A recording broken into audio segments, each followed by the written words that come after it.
made sense. You take a character that kids can relate to that has no superpowers, but overcame the pain by, turning it into something powerful, taking the anger and dealing with it in a positive way, putting a message to it, a message that kids are ready for, a message that everybody needs to hear, which is called the 4 Steps to Greatness.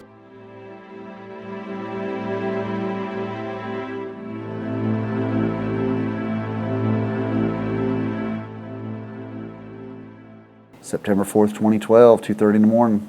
God wakes me up in the middle of the night. Clear as a bell. Be Batman. Batman doesn't need superpowers as a crutch to do what he does. Okay? He does it in and of himself, and what he's learned to do is little Bruce Wayne learned to take the trauma in his life and actually put it to work and do something with it. And I say it all the time, if we don't learn to do that in our own lives, do the work to get through it, and then take that and do something positive with it for others, you suffered for nothing. All that suffering would be a waste of time, which would stink, because that's a lot of suffering to go through for nothing. So you have to repurpose that pain. The whole foundation of this whole thing isn't even Batman. The whole foundation of the whole thing is a message. Batman's just the one that carries it. Never give. Always do the right. Help other. Never be a. All right, now we're going to go faster. Heroes are the kids. The 4 are the 4 principles that I teach, the 4 Steps of Greatness.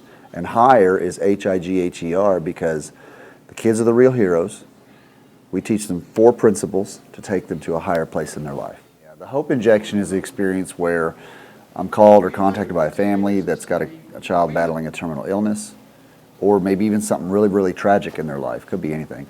And I get them in the car and we go for a ride, basically.